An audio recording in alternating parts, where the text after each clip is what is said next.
Hello everyone, we're here answering another question. So, hi, I'm a new member and love your concepts of training.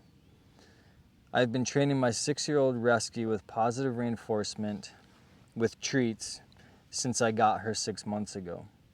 I know Cole is familiar with guide dog training, and that is what I've been using.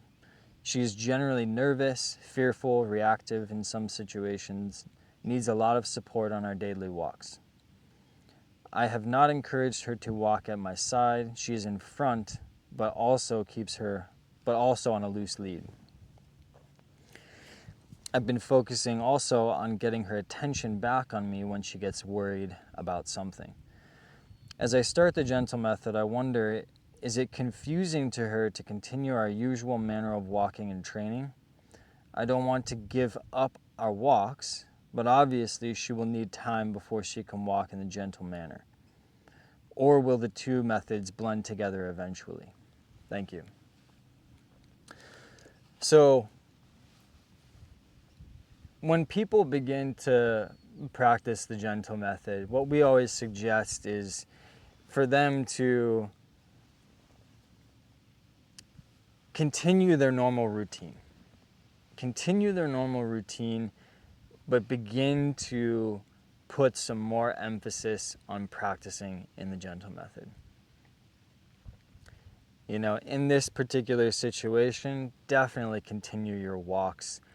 Definitely continue to, let your dog walk in front of you, and so on and so forth. And continue maybe even positive reinforcement if you want. And at the same time, build up the time and duration that you spend doing the Jentle method. What we've found is that they don't ever kind of butt heads, you could say. They're only going to butt heads if you're, practicing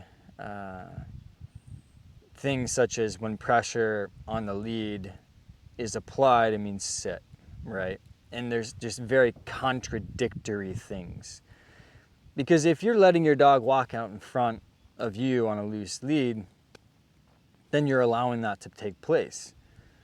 When you begin to practice the Jentle method and you take up that freedom and you have them walk into that 1 to 2 inch box, then that's what you're asking them to do. So they're two separate things, right? Your dog may not be comfortable with that smaller box, that less freedom, but then that's where you practice. But then even if you have a really well-seasoned dog, like any of our pack members, you could say, they're comfortable being in the box and they're comfortable walking on a loose lead, even in front of us, if we have them do that. It's only when they're just completely contradictory things, like pressure means sit, and pressure also sometimes means stand still, and pressure also means offer a foot, right? So that can be very challenging to incorporate, because in step 4, there is a difference there, right?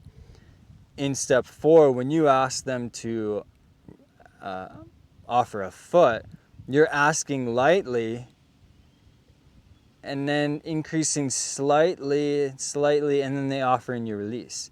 When you're asking them to stand still, you're going past that lightness and you're just finding a more solid feel, and then being stationary there and asking the dog to be stationary. You could maybe find some other pressure in there or whatnot, or maybe apply pressure and take a step in your dog's direction, and that would be the thing that you would do to have them sit. So it'd be pressure, shift your energy, and that means sit. And so you could have a third thing in there, third cue in there to ask your dog to sit. But anyways, the main point is that if you're doing something that's contradictory to something within the Jentle method, you can, to a degree in some situations, continue to do that, but just build the dog's propensity in the opposite, right? If your dog is so familiar with just walking on a loose leash, well, the gentle method isn't going to disrupt that. They're just going to build a new skill set in working in a smaller box, right?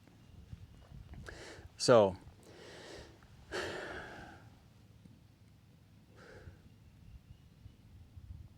and even still, when it comes to the positive reinforcement, if that's something that you're still really interested in,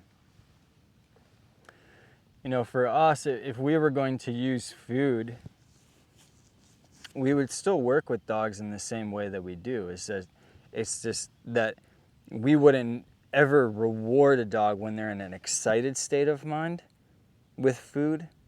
We would always wait until they're in a neutral state, and that's when we would give them a reward.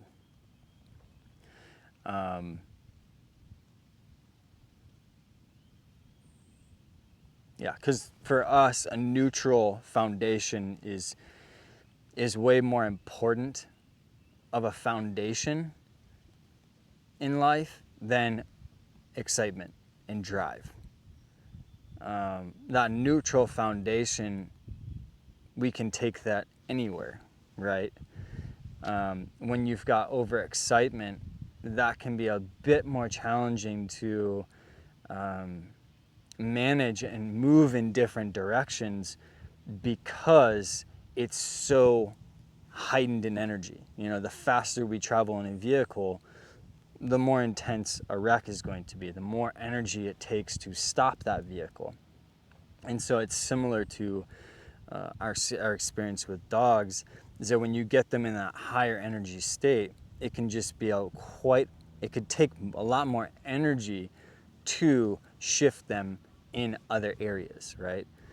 So energy, and that could be yeah, it can mean a whole host of different things. But for us, if you wanted to continue to use positive reinforcement or food and treats, just, you know, when you're practicing the gentle method, give a reward when your dog is in that more neutral state, and then carry on. So I hope that's helpful. I hope that's insightful. Thank you.